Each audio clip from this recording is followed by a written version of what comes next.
Geometry के triangle के question number 48 तक हम लोग ने किया था। क्वेश्चन नंबर 49 पे हम लोग आ रहे हैं। क्वेश्चन नंबर 49 है, यदि 72 वर्ग सेंटीमीटर क्षेत्रफल वाले त्रिभुज एबीसी का केंद्रक सेंट्रॉइड जी हो और एडीबीईसीएफ उसकी 3 माध्यिकाएं हो, तो त्रिभुज बीडीजी का क्षेत्रफल कितना होगा। देखिए जो आपके थ्योरम्स थे, तो ट्रायंगल में हम लोग ने थ्योरम आप लोग को पढ़ा था कि अगर कोई माध्यिकाएं होती हैं, मीडियंस होते हैं, तो माध्यिकाएं जो है वो 6 बराबर क्षेत्रफलों में इसको विभाजित कर देते हैं किसी त्रिभुज को। उसी थ्योरम का यहाँ पर इस्तेमाल किया गया है। तो अगर यहाँ पर देखेंगे आप, तो जो थ्योरम इस्तेमाल किया गया है वो है ए बी सी, ये है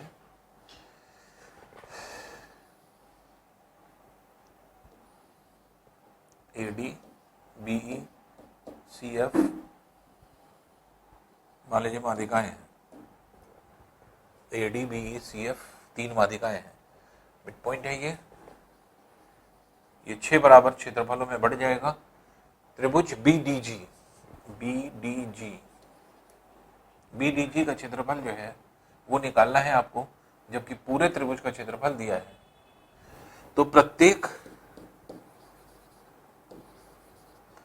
त्रिभुज का क्षेत्रफल अगर आप निकालेंगे तो 1/6 भाग त्रिभुज एबीसी के क्षेत्रफल के हो जाएगा, क्योंकि 6 बराबर भागों में ये बढ़ता है, तो इसलिए 6 इक्वल पार्ट्स में डिवाइड करेंगे तो 1/6 हो जाएगा सभी का। तो प्रत्येक त्रिभुज का क्षेत्रफल हो जाएगा 1/6 इंटू 72 सेंटीमीटर स्क्वायर, जो कि इसकी वैल्यू दी है।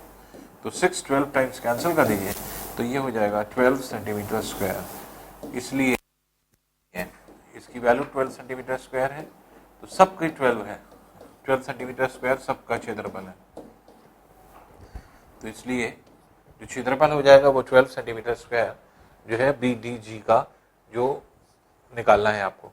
तो बस सिंपली आपको थ्योरम यूज करना है। थ्योरम क्या यूज करना है कि जो माध्यिकाएं हैं, माध्यिकाएं मीडियंस किसी भी त्रिभुज के क्षेत्रफल को 6 बराबर त्रिभुजों में विभाजित कर देती है या 6 बराबर क्षेत्रफलों में विभाजित कर देती हैं। उसी कॉन्सेप्ट से ये क्वेश्चन निकाला गया है। नेक्स्ट आते हैं,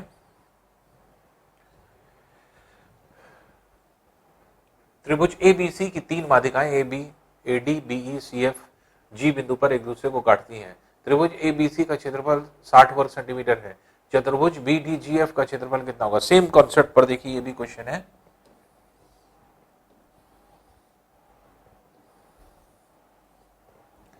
ए बी सी ये है, A D B E C F ये माध्यिकाएं हैं जो जी पर मिल रही हैं। त्रिभुज एबीसी का क्षेत्रफल दिया हुआ है 60 वर्ग सेंटीमीटर और बीडीजीएफ इसका क्षेत्रफल आपको निकालना है। तो बीडीजीएफ का क्षेत्रफल कैसे निकालेंगे, पहले तो प्रत्येक त्रिभुज का क्षेत्रफल निकालना है। ईच ट्रायंगल का क्षेत्रफल क्या होगा, 1/6 भाग होगा पूरे त्रिभुज के क्षेत्रफल का, जो कि 60 सेंटीमीटर स्क्वायर। तो ये 10 सेंटीमीटर स्क्वायर हो जाएगा। अब देखिए 10 सेंटीमीटर स्क्वायर ये हो गया, 10 सेंटीमीटर स्क्वायर ये हो गया, 10 सेंटीमीटर स्क्वायर ये हो गया, 10 सेंटीमीटर स्क्वायर ये हो गया, 10 सेंटीमीटर स्क्वायर ये हो गया, 10 सेंटीमीटर स्क्वायर ये हो गया। तो 10 और 10 20 सेंटीमीटर स्क्वायर हो जाएगा बीडीजीएफ। तो चतुर्भुज बीडीजीएफ का क्षेत्रफल आप कैसे निकालेंगे, त्रिभुज बीडीजी प्लस त्रिभुज बीजीएफ। तो ये हो जाएगा 10 + 10 that is 20 centimetre square, 20 centimetre square. तो 20 वर्ग सेंटीमीटर जो है आपके क्षेत्रफल हो जाएगा। तो कॉन्सेप्ट बस वही है कि माध्यिकाएं, जो हम लोग ने थ्योरम पढ़े, माध्यिकाएं त्रिभुज को 6 बराबर क्षेत्रफलों में विभाजित कर देती हैं। इसी कॉन्सेप्ट को लगा करके और क्वेश्चन आप निकाल सकते हैं। नेक्स्ट क्वेश्चन है,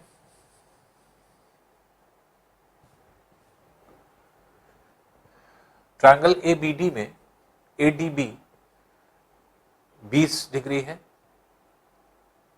CBD पर ऐसा बिंदु है जिससे AB बराबर AC की हो जाए, CD बराबर CA की हो जाए और ABC का माप निकालना है।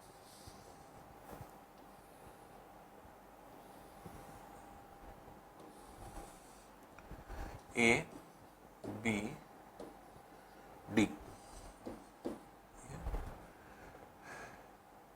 ADB ये 20 डिग्री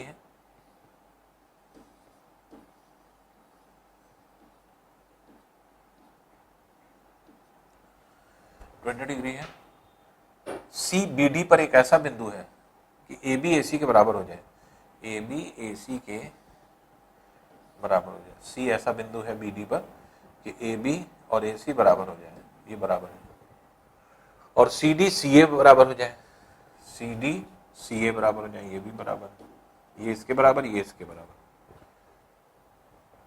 तो अगर ये इसके बराबर है तो इसके सामने का ये कोण इसके सामने के इस कोण के बराबर होगा, तो ये 20 है तो ये भी 20 हो जाएगा। अब देखिए इसके सामने का ये कोण इसके सामने के इस कोण के बराबर होगा, और ये कैसे निकालेंगे, ये दोनों जो हैं आपके आंतरिक कोणों का योग ये बाह्य कोण हो जाएगा, क्योंकि ये एक्सटर्नल एंगल है C, तो इसलिए ये कोण कितना हो जाएगा 40 डिग्री। 40 अगर ये है तो 40 ये भी हो जाएगा। अब हम लोगों को निकालना क्या था, निकालना है आपको ABC, तो ABC यही निकालना था आपको, तो 40 डिग्री हो जाएगा। बस कॉन्सेप्ट क्या लिया गया है, क्वेश्चन कह रहा है ABD एक ट्रायंगल है जिसमें एंगल जो है वो 20 डिग्री है ADB, फिर उसके बाद कह रहा है C ऐसा बिंदु है BD पर जिसे ज्वाइन करने पर AB AC के बराबर हो गया, AB AC के बराबर और AC CD के बराबर। तो ये दोनों अगर साइड बराबर है तो इसके सामने के एंगल्स बराबर होंगे, और ये दोनों साइड बराबर है तो इसके सामने के एंगल बराबर होंगे। फिर ये बाह्य कोण है इस ट्रायंगल का, बाह्य कोण सामने वाले दो कोणों के योग के बराबर होता है, इसलिए 20 + 20 40 ये हो गया, 40 ये है तो 40 ये भी हो जाएगा, क्योंकि आइसोसेलेस ट्रायंगल है, इसलिए 40 डिग्री इसका आंसर होगा। नेक्स्ट क्वेश्चन देखते हैं।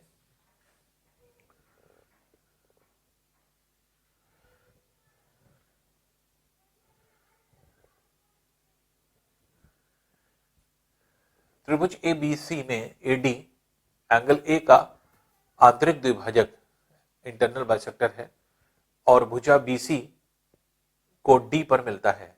BD 5 centimetre, BC 7.5 centimetre, AB AC का अनुपात कितना होगा।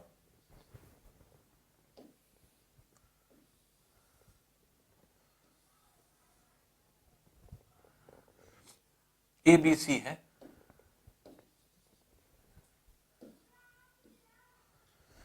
ये तीन जो है आपके वर्टेक्स हैं त्रिभुज ABC के, एंगल A का द्विभाजक है, एंगल A का बाइसेक्टर,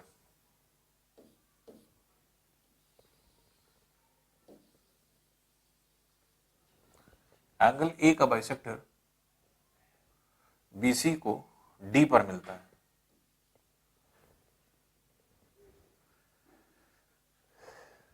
तो एक थ्योरम आपने पढ़ा था, जब ये एंगल बाइसेक्टर होते हैं इसका मतलब ये एंगल इस एंगल के बराबर, AB AC का जो अनुपात है वो BD और DC के अनुपात के बराबर होता है, इसी थ्योरम पर ये बेस्ड है।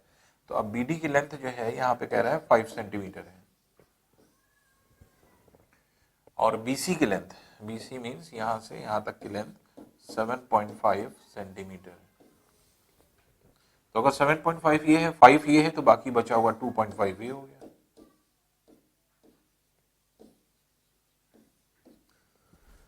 तो टोटल 7.5 में से 5 माइनस कर दें तो बचेगा कितना 2.5, ये हो गया। और थ्योरम क्या कहता है, थ्योरम यही कहता है कि AB AC का जो अनुपात है वो BD और DC के अनुपात के बराबर होगा, और यही आपको निकालना है। तो AB AC का अनुपात जो है वो BD और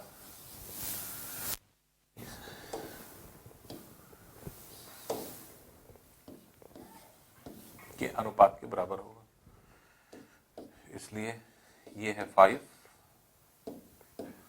और ये है 2.5, तो 2.5 का 2 गुना है ये, तो 2:1 का रेशियो हो जाएगा। तो 2:1 का रेशियो होगा ए बी और ए सी में। ए बी ए सी का मान ये हो जाएगा। तो सिर्फ डायरेक्ट थ्योरम पर बेस्ड था। एंगल बाइसेक्टर अगर है तो एंगल बाइसेक्टर अगर होने पर हम लोग ने प्रूफ भी किया था इसे, ए बी ए सी का अनुपात किसके बराबर होता है, बी डी डी सी के अनुपात के बराबर होता है।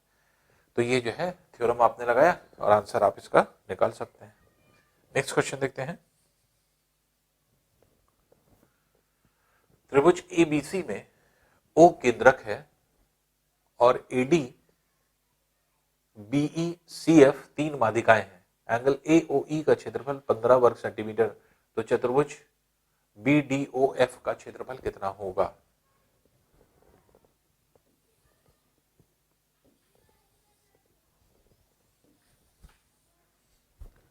ए बी सी है, एडी माध्यिका है, बीई माध्यिका है, सीएफ माध्यिका है, ओ ये केंद्रक है, सेंट्रॉइड। एओई 15 सेंटीमीटर स्क्वायर है, 15 सेंटीमीटर स्क्वायर,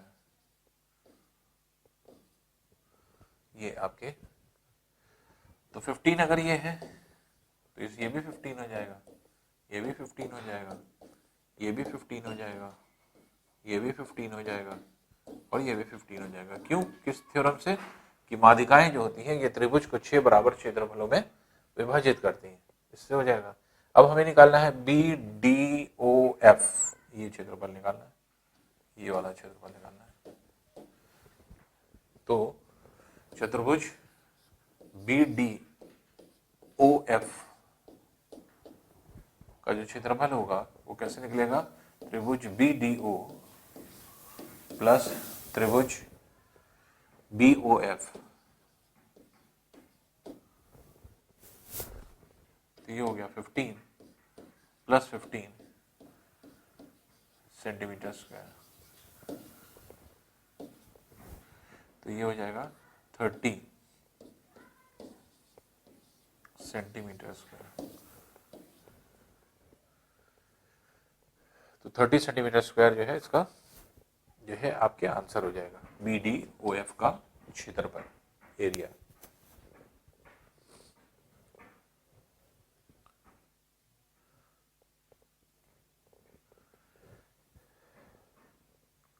फिफ्टी 54 है, ओ और सी एक न्यून कोणीय त्रिभुज पी क्यू आर के क्रमशः लंब केंद्र और परिकेंद्र है। बिंदु P तथा O को मिलाकर बढ़ाया गया है जो भुजा QR को S में मिलता है। PQS 60 डिग्री है, QCR 130 डिग्री है, तो RPS का मान कितना होगा।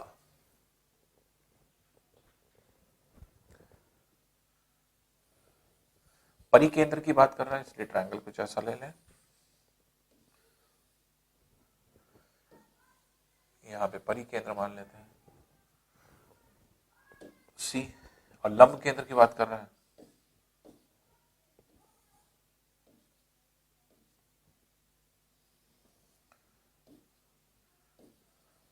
लंब केंद्र, इसको मान लेते हैं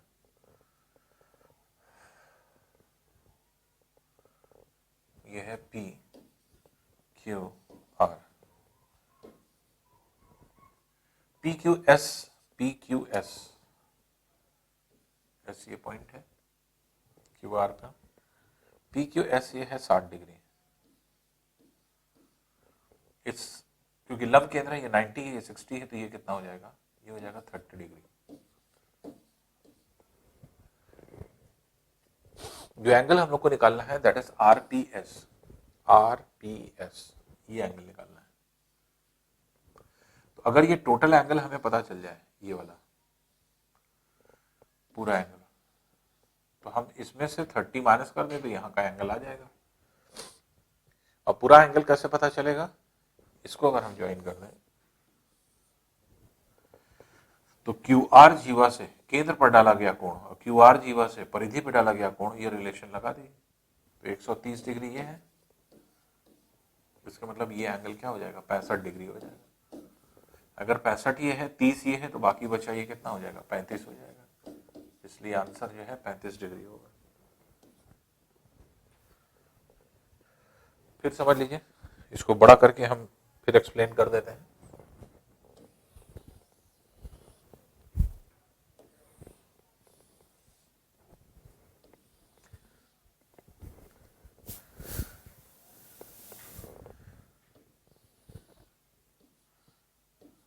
लंब केंद्र है ये,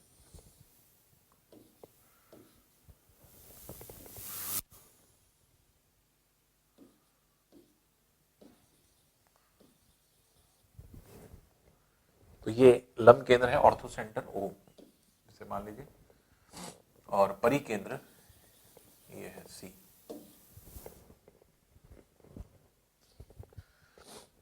पी क्यू आर ये है, एस कह रहा है, इसके ऊपर लंब है क्यू आर पर। पी क्यू एस का मान 60 डिग्री दिया है, ये 60 डिग्री है। इस ट्रायंगल में पी क्यू एस में 90 ये 60 ये, तो ये कितना हो जाएगा, ये हो जाएगा 30 डिग्री। अब जो एंगल आपको निकालना है वो आर पी एस, ये एंगल आपको निकालना है। तो अगर हमें ये पूरा एंगल मिल जाए तो इसमें से इसको माइनस कर देंगे तो ये आ जाएगा। और ये एंगल कैसे आएगा, इस एंगल को पीछे अगर हम एक्सटेंड करें देखें तो क्यू आर जीवा से परिधि पे कोण है ये, और केंद्र पर जो कोण है परिकेंद्र पर वो दिया जा रहा है ये 130 डिग्री है। अगर ये 130 डिग्री है केंद्र पर कोण, तो यहां पर कोण कितना हो जाएगा, 130 का हाफ कर दें तो ये हो जाएगा 65 डिग्री। ये 65 डिग्री जो है आपके कोण होगा। ये 65 है, ये 30 है, तो ये कितना हो जाएगा, ये हो जाएगा 35 डिग्री। तो इसलिए आंसर क्या होगा, आंसर 35 डिग्री होगा।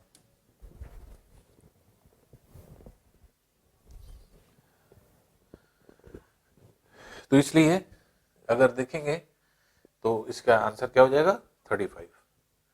तो दो चीजों का इस्तेमाल किया गया है, दो चीजें बताई जा रही हैं। जैसे पहली चीज हमने बताया कि ये 60 था, ये परपेंडिकुलर है, तो ये एंगल 30 हो जाएगा। फिर आपको ये एंगल निकालना था, ये टोटल एंगल हम लोग ने 65 निकाला। कैसे 65 निकला, अगर क्यू आर जीवा से परिधि पर जो कोण है ये आपके 65 अगर आ रहा है, तो क्यू आर जीवा से केंद्र पर जो कोण होगा डबल होता है। तो 130 यदि दिया हुआ है तो इसका आधा हो गया 65। तो ये 65 है, ये 30 है, तो 65 में 30 माइनस कर दे तो यहाँ पे क्या आ जाएगा, ये 35 डिग्री आंसर हो जाएगा। तो ये जो है आपके कोण होता है। आइए नेक्स्ट क्वेश्चन देखते हैं।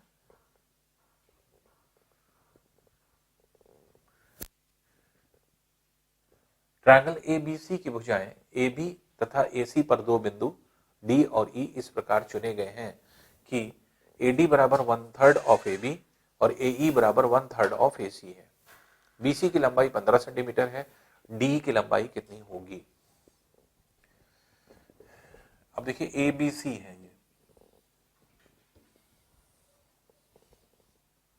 ये ABC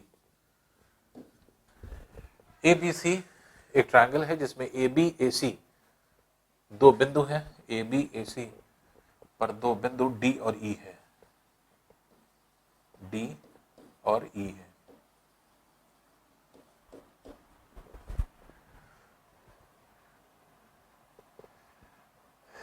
DE चुने गए हैं जिसमें 1/3 ये है। अगर हम इसको ज्वाइन कर दें, AD भी 1/3 है इसके और AE भी 1/3 है AC के, इसलिए ये दोनों जो है आपके एक तरह से सेम रेशियो में आ रहे हैं AD AB। तो ऐसी कंडीशन में जो त्रिभुज होगा वो समरूप हो जाएगा। AD जो है, AD और AB का जो अनुपात है और AE और AC का जो अनुपात है ये 1/3 दिया गया है, और जब दो रेशियो 1/3 में है तो तीसरा भी 1/3 में हो जाएगा। इसके मतलब ये क्या शो कर रहा है, ये शो कर रहा है कि ट्रायंगल ABC समरूप है, सिमिलर है ट्रायंगल ADE के। इसका मतलब ये पैरेलल भी है, तभी समरूप है। दो भुजाएं हैं, इसके मतलब ये प्रूफ कर रहा है कि ये है। तो पैरेलल लाइन दिया नहीं था, लेकिन जब ये प्रूफ हो गया कि दोनों त्रिभुज सिमिलर हैं तो इसके मतलब ये इसके समानांतर है। अब प्रूफ हुआ ये। तो अगर ये प्रूफ हुआ तो हम ये कह सकते हैं कि AB और AD का जो अनुपात है वही जो है आपके BC और DE का अनुपात हो जाएगा, वही जो है आपके AC और AE का अनुपात हो जाएगा। अब देखिए AB और AD, AB AD का अनुपात, ये AB AD का अनुपात 3:1 है। BC DE, BC की लंबाई 15 सेंटीमीटर दी है, DE की निकालना है, तो BC 15 सेंटीमीटर है, DE निकालना है। AC और AE का अनुपात, AC और AE का अनुपात भी 3:1 दिया हुआ है। तो चाहे इसको यूज कर लीजिए, चाहे इसको यूज कर लीजिए। 3 15 में 5 टाइम्स कैंसिल हो जाएगा। डी का लेंथ कितनी आ जाएगी, डी बराबर आ जाएगा 5 सेंटीमीटर।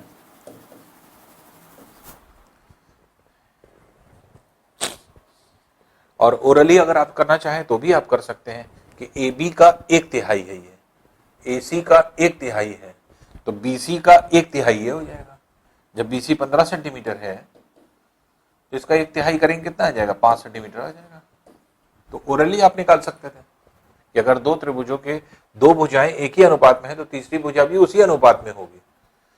तो इसलिए ए बी का 1/3 1/3 है ए डी, ए सी का 1/3 है ए ई, इसलिए बी सी का 1/3 होगा डी ई, तो 5 सेंटीमीटर आ जाएगा। तो इसलिए आंसर इसका कितना होगा, 5 सेंटीमीटर।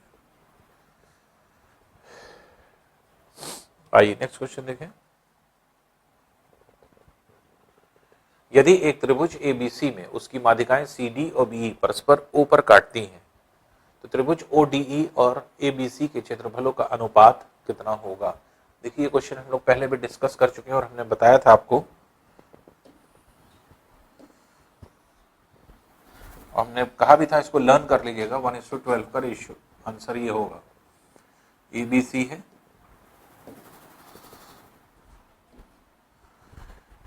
सीडी और बीई, बीई और सीडी दो माध्यिकाएं हैं, दोनों कहां कट कर रही हैं, ओ पर।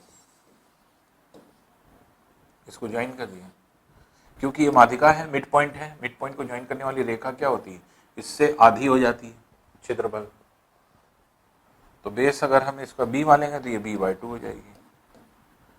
फिर ये त्रिभुज, इस त्रिभुज, ये त्रिभुज समरूप है, सिमिलर है, क्योंकि ये और ये z का फॉर्मेशन हो रहा है, एक अंतर कोण, ये कोण इसके बराबर और ये वाला जो कोण है ये आपके शीर्षाभिमुख कोण है, बराबर है।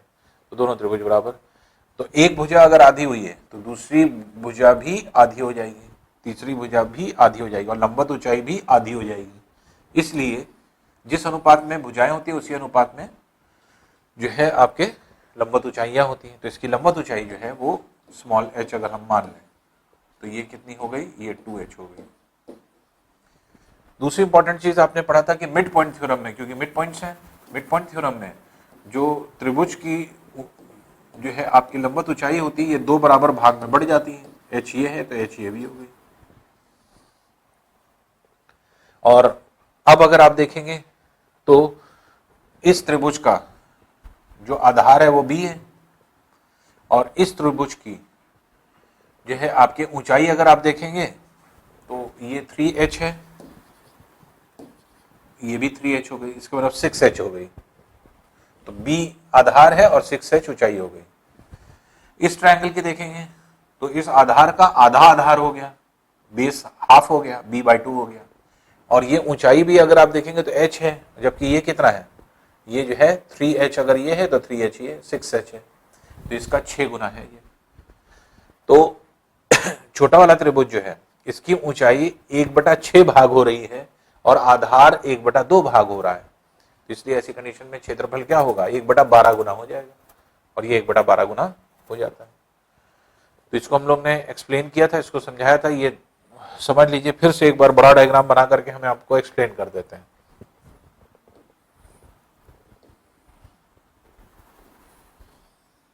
A, B, C,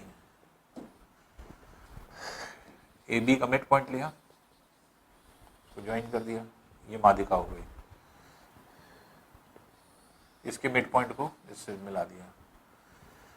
C D और बी दो माध्यिकाएं हैं, कह रहे हैं मिड पॉइंट है, दोनों को ज्वाइन कर दिया। दोनों को ज्वाइन करने से थ्योरम क्या बना मिड पॉइंट, कि इनकी ऊंचाइयां जो है वो समान हो जाएगी, जो ये ऊंचाई है वही ऊंचाई ये होगी। अगर इसी ऊंचाई को h मान लेंगे तो ये h हो जाएगी, ये है। अब हम आते हैं इस पे, ये त्रिभुज अगर आप देखेंगे तो क्योंकि मिड पॉइंट थ्योरम क्या कहता है, जो इसका आधार है इसका आधा आधार हो जाएगा और इसके समानांतर हो जाएगी ये भुजा। समानांतर अगर हो गई तो z का फॉर्मेशन होगा, तो ये एंगल इस एंगल के बराबर होता है, ये एंगल इस एंगल के बराबर होता है, और ये जो एंगल है ये इस शीर्षाभिमुख कोण वर्टिकली अपोजिट एंगल, इसलिए निकालने की जरूरत नहीं, ये त्रिभुज इस त्रिभुज के समरूप होता है, सिमिलर होता है। अब इसकी हाइट अगर हम स्मॉल h मान लें तो क्योंकि इस त्रिभुज की तुलना में इस त्रिभुज की सभी भुजाएं आधी हो रही हैं, क्योंकि एक आधी हुई है और सिमिलर ट्रायंगल है, अगर एक आधी हुई है तो सारी आधी होंगी, तो सब आधी हो जाएंगी। तो इसकी आधी ये हो गई, इसकी आधी ये हो गई, ये जो है आपके आधी हो गई, ये O है पॉइंट जहां मिल रहा है ये। तो ODE जो है आपके एक त्रिभुज हो गया, और बाकी ABC दूसरा त्रिभुज है जिसको हम लोगों को कंपेयर करना है। तो इसकी ऊंचाई अगर हम h मान लें तो इससे दुगनी ऊंचाई ये हो जाएगी 2h। और अभी हम लोग ने पढ़ा कि मिड पॉइंट थ्योरम क्या कहता है कि त्रिभुज जो है वो दो बराबर ऊंचाइयों में विभक्त हो गया। तो अगर ये हाइट 3h है, टोटल 3, तो ये भी हाइट 3h हो जाएगी, दोनों बराबर ऊंचाइयां हैं। तो अब अगर हम ट्रायंगल ODE और ट्रायंगल ABC, इसको अगर हम लोग क्षेत्रफल निकालें तो हाफ ODE में बेस क्या है B/2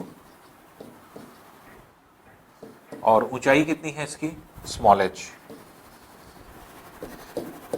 बड़े वाले ट्रायंगल में बेस कितना है B और लंबवत ऊंचाई कितनी है इसकी 6h। तो हाफ हाफ कैंसिल हो जाएगा, B कैंसिल हो जाएगा, H कैंसिल हो जाएगा, ये 2 नीचे आ जाएगा, ये हो जाएगा 1/12। इसलिए ODE का क्षेत्रफल 1/12 गुना हो जाता है ट्रायंगल ABC के। तो ये हम लोग पहले भी वो कर चुके हैं, ये भी तो हमने कहा ये थ्योरम है, इसको ये लर्न कर लीजिए। ये क्या हो जाएगा, इस त्रिभुज से इसका क्षेत्रफल एरिया 1/4 होगा, अब बड़े वाले त्रिभुज से इसका एरिया जो है 1/12 गुना होगा। बस ये थ्योरम याद रखिए। तो ये जो है आपके आंसर हो जाता है 1/12, दैट इज C। नेक्स्ट है देखिए, त्रिभुज ABC के आधार BC के समानांतर एक सरल रेखा उस त्रिभुज की AB AC भुजाओं को DE बिंदुओं पर काटती है। यदि ट्रायंगल ABE का क्षेत्रफल 36 वर्ग सेंटीमीटर हो तो ACD का क्षेत्रफल कितना होगा। ABC कोई ट्रायंगल है,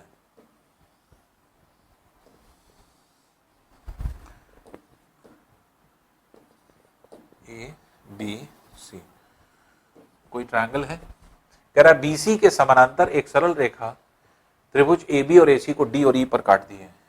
BC के समानांतर कोई रेखा ले लें, पैरेलल रेखा ले लें जो AB को D पर और इसको AC को E पर कट करती है।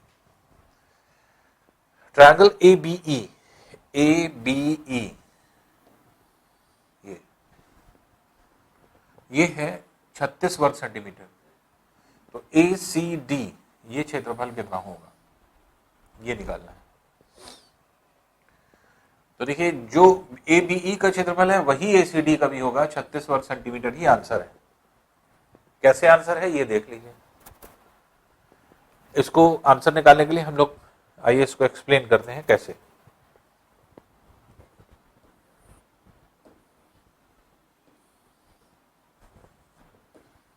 इसमें जो थ्योरम इस्तेमाल हो रहे हैं वो बहुत इजी है, आपको कोई कैलकुलेशन नहीं करना है, देखिए सिर्फ समझना है। डी एक लाइन खींची गई है जो कि BC के समानांतर है, इसको ज्वाइन कर दें और इसको ज्वाइन कर दें।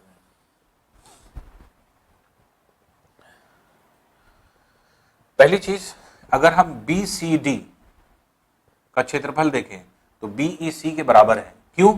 क्योंकि दोनों के सेम आधार हैं और लंबवत ऊंचाई सेम है। एक ही आधार पर और दो समानांतर रेखाओं के बीच में, आपने थ्योरम क्या पढ़ा था कि दो समानांतर रेखाएं हैं, एक ही आधार लेकर के चाहे हम जितने त्रिभुज बना दें इन सब का क्षेत्रफल क्या होगा, इन सब के क्षेत्रफल के बराबर होगा। आधार सेम है, लंबवत ऊंचाई भी सेम है क्योंकि पैरेलल लाइंस के बीच में है। तो इसलिए देखिए ये त्रिभुज BCD में BC आधार है, लंबवत ऊंचाई इन दोनों लाइन के बीच में। इसी तरह से BCE त्रिभुज में आधार BC है, लंबवत ऊंचाई यही है, तो सेम बेस सेम हाइट पे है। इसलिए हम कह सकते हैं पहली चीज कि ट्रायंगल BDC का क्षेत्रफल बराबर है त्रिभुज BCE के।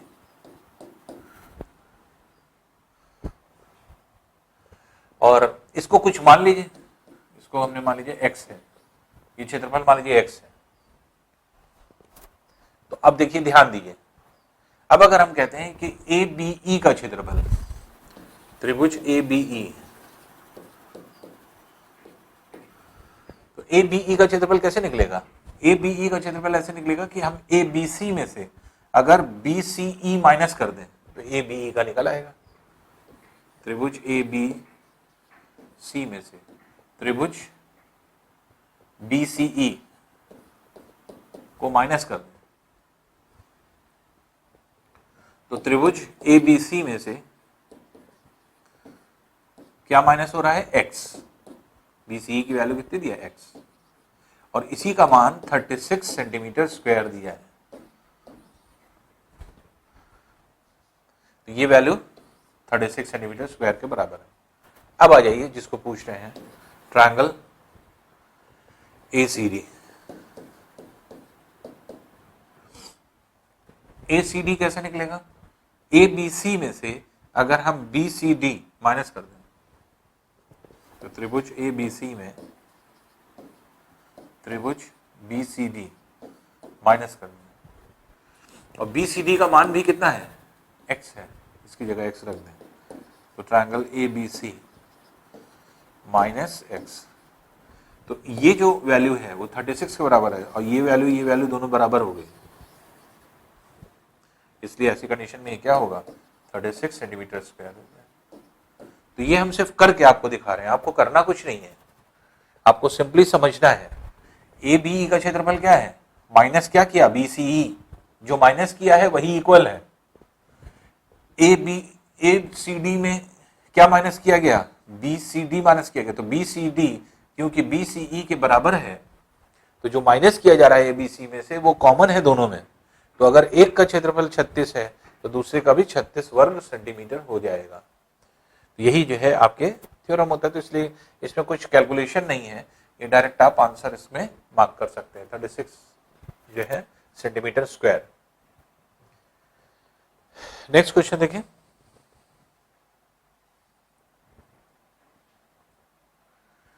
एक त्रिभुज ABC का परिकेंद्र O है, एंगल BAC 85 है, BCA 75 है, OAC का मान कितना है?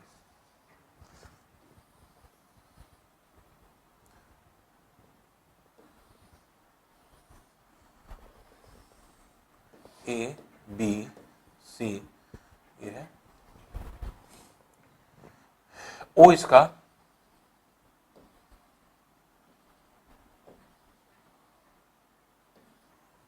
केंद्र है, परिकेंद्र। एंगल बी ए सी 85 है, 85 है। बी सी ए जो है ये है 75।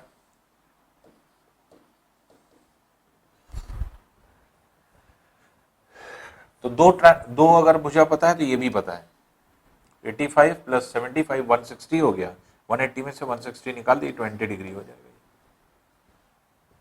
अब जो हमें निकालना है ओ ए सी ये एंगल निकालना है, इसको थीटा मान लीजिए। इसको अगर हम ज्वाइन कर दें तो ओ ए ओ सी बराबर है, इसलिए ये एंगल बराबर होगा। तो ये अगर थीटा है तो ये भी थीटा हो जाएगा। और ये एंगल हम निकाल सकते हैं कैसे, एसी जीवा से परिधि पे डाला गया कोण सरकमफ्रेंस पे और सेंटर पे डाला गया कोण, इसका रिलेशन क्या होता है, अगर 20 ये है तो 40 ये हो जाएगा। तो थीटा प्लस 40 बराबर 180 है। थीटा की वैल्यू कितनी हो जाएगी, 70 डिग्री हो जाएगी। तो ये आंसर आ जाएगा। तो थीटा प्लस 40 बराबर 180 के, इसलिए 2 थीटा बराबर 140 डिग्री के, इसलिए थीटा बराबर 70 डिग्री के। तो इसलिए आंसर 70 डिग्री आ जाएगा।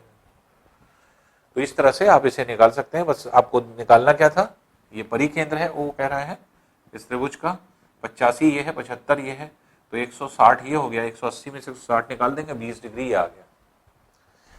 AOC में ये एंगल निकल आएगा क्योंकि इसका ये 2 गुना होगा, क्योंकि जीवा से कॉर्ड से सेंटर पे डाला गया कोण डबल होता है इन कंपैरिजन टू सरकमफ्रेंस पे डाला गया कोण के, इसलिए इसका डबल हो जाएगा, 40 हो गया, 40 ही हो गया। दूसरी चीज OA OC हमने मिलाया, OA क्या है, त्रिज्या है, रेडियस, OC क्या है, त्रिज्या है, रेडियस। दो भुजाएं अगर बराबर हैं तो ये समद्विबाहु त्रिभुज आइसोसेलेस ट्रायंगल हुआ, इसलिए इसके सामने का ये कोण इसके सामने के इस कोण के बराबर होगा, थीटा थीटा। तो इसी को निकालना है आपको, तो हमने इसको थीटा मान लिया, तो ये भी थीटा हो गया। थीटा प्लस 40 बराबर 180 के, और थीटा की वैल्यू क्या आ जाएगी, 70 डिग्री आ जाएगी। तो ये जो है आपके थ्योरम हो जाता है। इसके बेसिस पे आप इसको क्वेश्चन को ऐसे निकालते हैं। फिर नेक्स्ट क्वेश्चन है, माना कि O त्रिभुज ABC का अंतः केंद्र है और D त्रिभुज ABC भुजा BC पर एक बिंदु है जिसमें OD परपेंडिकुलर है BC के। यदि एंगल BOD बराबर 15 डिग्री के हो तो ABC का मान आपको निकालना है।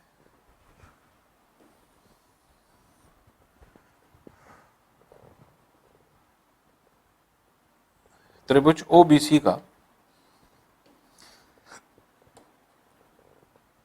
ऐसे बना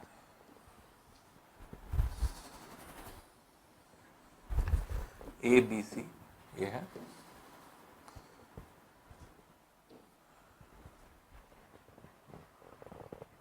O अंतः केंद्र है,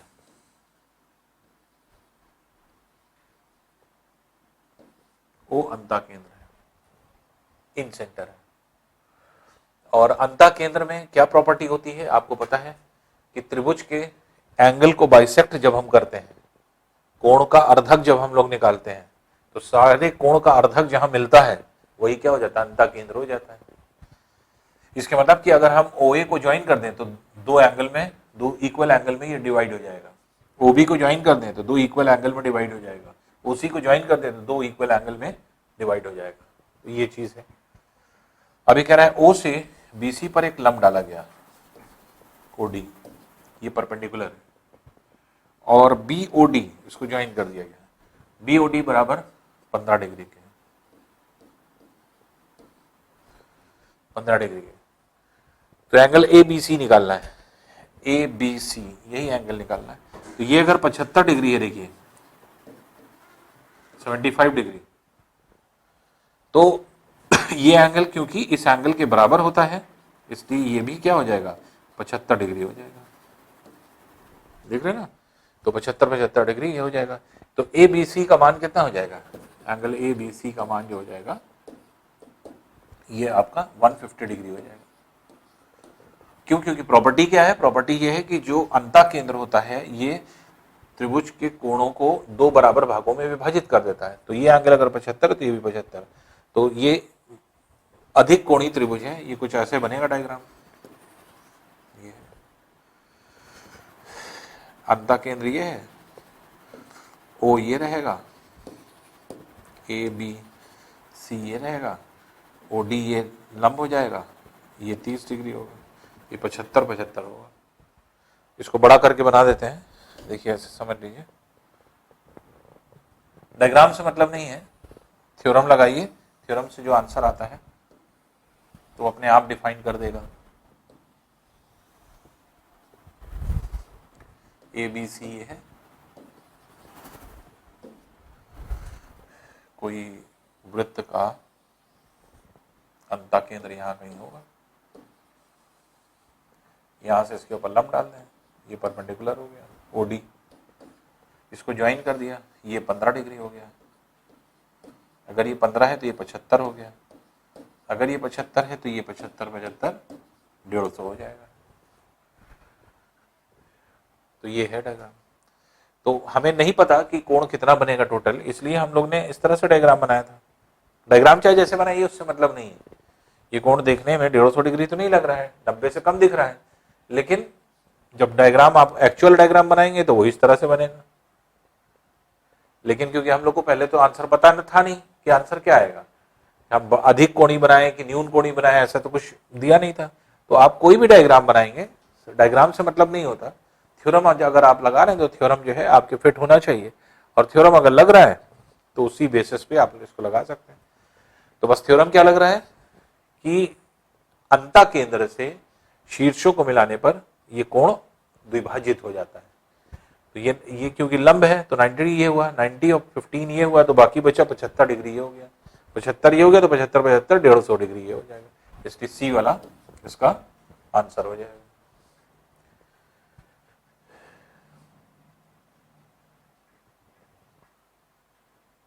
नेक्स्ट देखिए, एबीसी की भुजा एसी पर कोई बिंदु डी है, P Q X Y A B B C A D D C के मध्य बिंदु है, पी एक्स और क्यू वाई का अनुपात कितना है?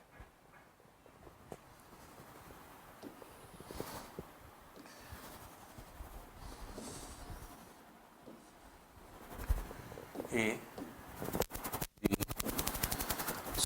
ये त्रिभुज है, एसी पर कोई बिंदु डी है, कहीं पर भी मान लेते हैं डी है, पी क्यू पी जो है वो ए बी का मध्य बिंदु है, मिड पॉइंट,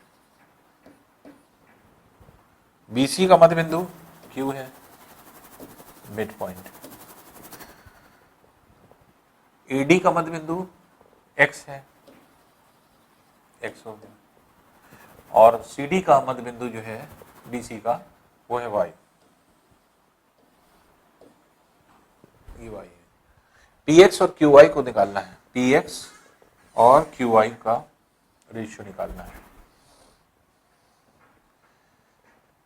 देखिए बहुत आसान है, अगर हम ट्रायंगल ले लें, ट्रायंगल एबीडी अगर हम लें, ट्रायंगल अगर हम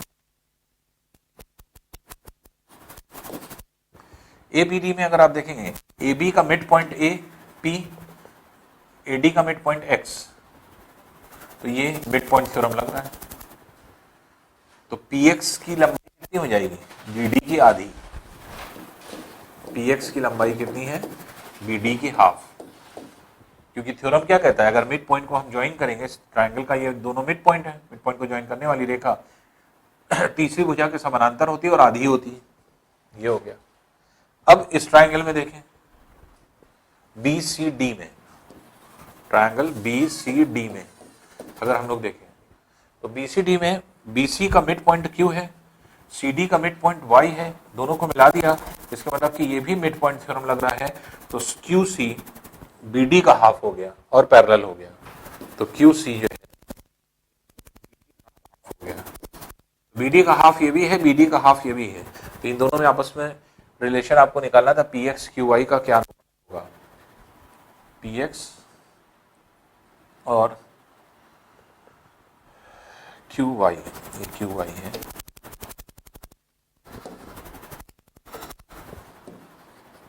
तो क्यू वाई वैल्यू जो है वो बीसी की बीडी की आधी है और जो है आपके समानांतर है, पैरेलल है। तो एक इस त्रिभुज में मिड पॉइंट थ्योरम लगाया गया है और इस ट्रायंगल में मिड पॉइंट थ्योरम नहीं लगाया गया है, तो इससे दोनों से ये वैल्यू सेम आ रही है, इसलिए पी एक्स और क्यू वाई का जो रेशियो है वो कितना होगा, 1:1 का हो जाएगा, क्योंकि बराबर है, इसलिए 1:1 का रेशियो ये जो है आपके बराबर हो गया। नेक्स्ट क्वेश्चन देखते हैं।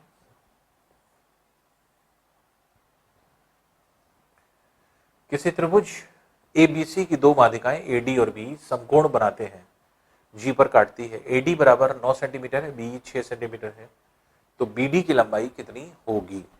तो अब देखिए इस तरह के क्वेश्चन को कैसे निकालते हैं।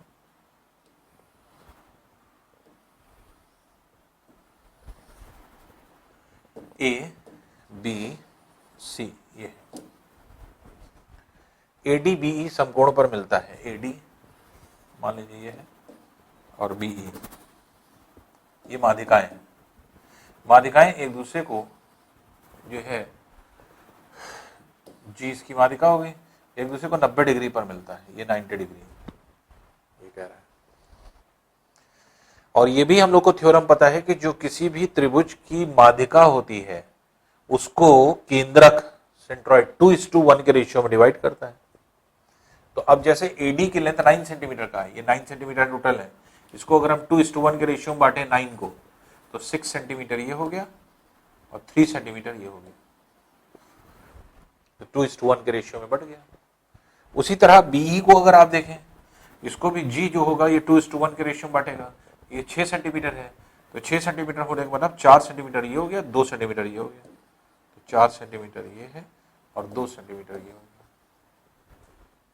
ठीक है, सिर्फ हमने क्या जो है यूज किया है, यूज हमने थ्योरम ये किया है कि जो माध्यिका होती है ये 2:1 के रेशियो में किसी जो है आपके माध्यिका को डिवाइड कर देती है, केंद्रक जो है वो 2:1 के रेशियो में माध्यिका को डिवाइड करता है। उसी थ्योरम को हम लोग यहाँ पे लगा रहे हैं, इसमें भी लगाया वही इसमें भी लगाया। अब देखिए पूछ क्या रहा है, बीडी की लंबाई, बीडी की लेंथ, तो बीडी की लेंथ निकला है कि इस ट्रायंगल से, देखिए क्योंकि ये राइट एंगल ट्रायंगल है, ये 3 है, ये 4 है, तो ये क्या हो जाएगा 5 सेंटीमीटर हो जाएगा पाइथागोरस थ्योरम से, यही आपको निकालना था 5 सेंटीमीटर, इसलिए आंसर सी वाला हो जाएगा 5 सेंटीमीटर। तो थ्योरम जो यूज हुआ है 2:1 के रेशियो में हमने माध्यिकाओं को बांटा है, और बांटने के बाद और ये कह रहा है कि माध्यिकाएं जो है एक दूसरे को 90 डिग्री पर कट कर रही हैं, 90 डिग्री कट करने की वजह से पाइथागोरस थ्योरम यहाँ पे लगा, और पाइथागोरस थ्योरम लगने की वजह से इसकी वैल्यू जो है वो 5 सेंटीमीटर ये है। नेक्स्ट क्वेश्चन है, देखिए एक त्रिभुज की भुजा 5 सेंटीमीटर, 6 सेंटीमीटर, 7 सेंटीमीटर है, भुजाओं को मध्य बिंदुओं को मिलाकर एक त्रिभुज बनाया जाता है, दूसरे त्रिभुज का परिमाप कितना होगा। ये थ्योरम आप पढ़ चुके हैं, जो परिमाप होता है वो आधा हो जाता है, तो 5, 6, 7 को ऐड करिए और आधा कर दीजिए। तो कैसे, मिड पॉइंट थ्योरम यूज होता है, ए बी सी, अगर हम ये भुजा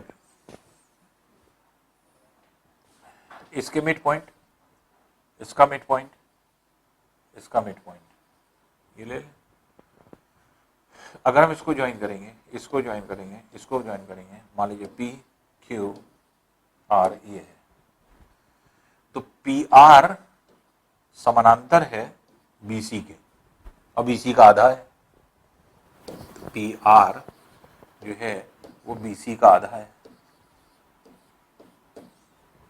ठीक, पी क्यू एसी का के समानांतर है और एसी का आधा है, पी क्यू एसी का आधा है, और Q R mid point theorem से क्यू आर ए बी के समानांतर है और ए बी का आधा है, क्यू आर ए बी का आधा है। अगर इन तीनों को हम ज्वाइन कर दें, ऐड कर दें, तो हो जाएगा P Q plus Q R plus P R बराबर A B B C C A upon 2। इसका मतलब जो इसके पेरीमीटर को अगर हम P1 माने, ये वाला, और इसके पेरीमीटर को अगर हम P2 माने, P मान लें, तो हम कहेंगे P1 जो है वो P का हाफ है, P1 जो है वो P का हाफ है। तो पेरीमीटर 5, 6, 7 मिलकर के P का मान कितना है 12 सेंटीमीटर। तो P1 कितना हो जाएगा 12/2, 6 सेंटीमीटर हो जाएगा। 5, 6, 7 सॉरी 18 है, 18 का आधा 9 हो जाएगा।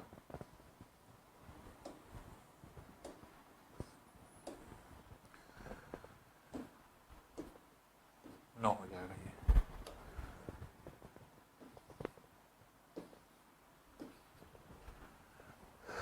तो 5, 6 प्लस 7 18 हो गया। तो इसका पेरीमीटर हो गया और इसका आधा होता है ये। तो ये हमने प्रूफ करके दिखाया, ये सब करना नहीं है आपको सिर्फ ये थ्योरम याद रखना है। थ्योरम क्या है? अंदर वाले त्रिभुज का अगर हम परिमाप P1 मान रहे हैं और बाहर वाले का P, तो बाहर वाले का परिमाप का आधा होता है। तो आप लोग को ये सब कुछ भी नहीं करना है, डायरेक्ट माइंड में जो है आप ऐड करिए, 5 + 6 + 7 18 हुआ, 18 का आधा कर दीजिए, 9 सेंटीमीटर आंसर हो जाएगा। तो ये आपके आंसर हो जाता है। बस थ्योरम को समझिए। थ्योरम क्या है? थ्योरम ये कह रहा है कोई अगर ट्रायंगल है, इसके मिड पॉइंट्स को अगर हम ज्वाइन कर दें, मिड पॉइंट को ज्वाइन करने वाला जो आपके त्रिभुज होगा वो ओरिजिनल त्रिभुज के जो है क्षेत्रफल के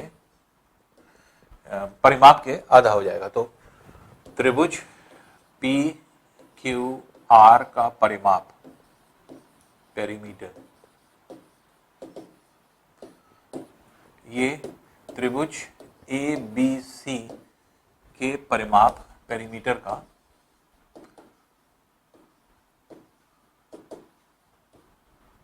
आधा होता है। बस यही थ्योरम है। इसी थ्योरम को आपको केवल लर्न कर लेना है, इसी थ्योरम के बेसिस पे आप इसको निकाल सकते हैं। नेक्स्ट क्वेश्चन देखते हैं। एक त्रिभुज का एक कोण अन्य दो कोणों के योग के बराबर है। ये त्रिभुज है। अब देखिए ये राइट एंगल ट्रायंगल होगा। अगर कोई एक कोण अन्य दो कोणों के बराबर है तो राइट एंगल ट्रायंगल कैसे होगा? देखिए प्रूफ कर देते हैं। प्रूफ इस तरह से कर सकते हैं, जैसे मान लीजिए ए बी सी कोई ट्रायंगल है। अगर हमने कहा ये अल्फा है, ये बीटा है, तो दो एंगल को हमने मान लिया अल्फा बीटा, तो कह रहा है कि जो तीसरा एंगल है वो इन दो एंगल के योग के बराबर है। क्योंकि क्या कह रहा है, एक त्रिभुज का एक कोण जो है अन्य दो कोणों के योग के बराबर है। तो अब alpha plus beta plus alpha plus beta बराबर 180 के होगा। तो alpha plus beta plus alpha plus beta बराबर 180 के होगा। तो twice alpha plus beta, twice alpha plus beta बराबर 180 के, इसलिए अल्फा प्लस बीटा क्या हो जाएगा 90 डिग्री के बराबर होगा। इसका मतलब ये वाला एंगल जो है वो आपका 90 डिग्री हो गया, अल्फा प्लस बीटा वाला। तो इसलिए समकोणी त्रिभुज बनेगा, that is right angle triangle होगा ये।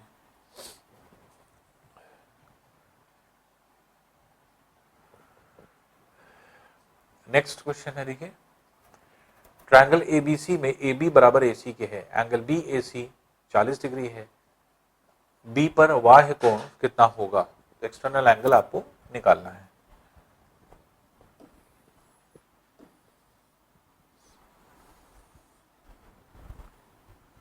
A, B और C ये है। एंगल BAC AB AC के बराबर है, AB AC के बराबर। अगर AB AC के बराबर है तो इसका मतलब ये एंगल इस एंगल के बराबर होगा। तो आमने सामने के कोण भी बराबर होते हैं। एंगल BAC 40 डिग्री दे रहा है, ये 40 है। अगर ये 40 है तो ये दोनों इक्वल हैं, तो इसको थीटा थीटा मान लें, थीटा प्लस 40 बराबर 180 के, तो कितना कितना आ जाएगा, 70 70 आ जाएगा। 70 डिग्री ये आ गया, 70 डिग्री ये आ गया, 70 डिग्री। कैसे किया हमने, थीटा इसको भी मान लिया, थीटा इसको भी मान लिया, तो कैसे लिखा, थीटा प्लस 40 बराबर 180 के, और ऐसा करने पर थीटा की वैल्यू कितनी आ गई, 70 डिग्री आ गई, थीटा की वैल्यू 70 है। अब ये कह रहा है बी का वाह्य कोण, तो इसको आगे बढ़ा दीजिए, तो वाह्य कोण ये हो जाएगा,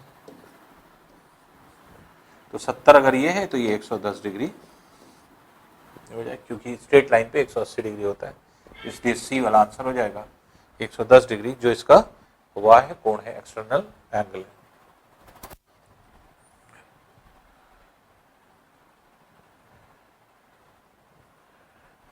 नेक्स्ट है, देखिए एबीसी एक समद्विबाहु त्रिभुज है जिसमें AB AC के बराबर है, एंगल B 35 डिग्री है, उसमें AD आधार BC की माध्यिका है, BAD का मान निकालना है।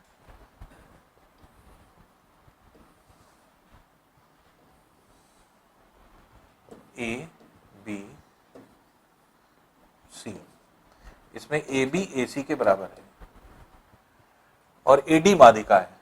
इसको हमेशा ध्यान रखिएगा कि अगर ये दो भुजा बराबर है तो त्रिभुज क्या होगा, समद्विबाहु होगा, आइसोसेलेस, या फिर इक्विलेटरल भी हो सकता है, क्योंकि इक्विलेटरल में भी तो ये दोनों भुजाएं बराबर होंगी इस तीसरी के साथ। तो अगर ये दोनों भुजाएं बराबर हैं तो AD जो बनेगा, AD की जो माध्यिका होगी वही लंब भी हो जाएगी, तो माध्यिका ही लंब हो जाएगी। यही चीज आपको समझना है। अगर ये एंगल बराबर होता है तो ये एंगल किस में बराबर होगा, समद्विबाहु त्रिभुज आइसोसेलेस ट्रायंगल में भी बराबर होगा और समबाहु त्रिभुज में भी बराबर होगा। इसलिए जो माध्यिका होगी वो लंब भी हो जाएगी, तो माध्यिका भी है, लंब भी है।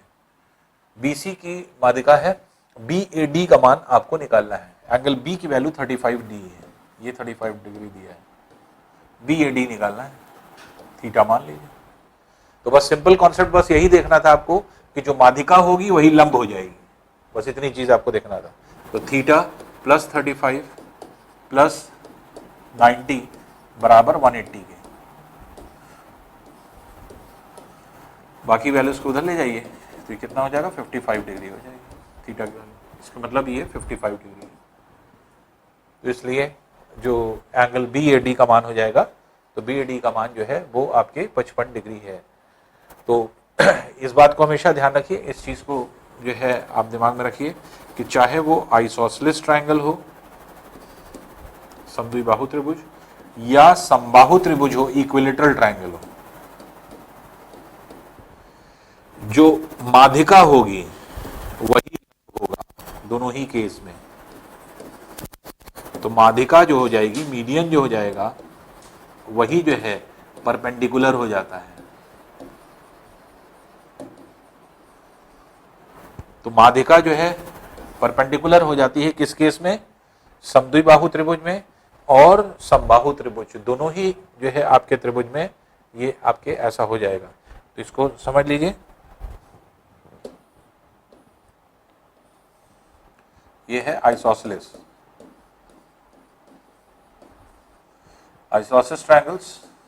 ट्रायंगल, तो जिसमें दो भुजाएं बराबर हैं, और इक्विलेटरल ट्रायंगल,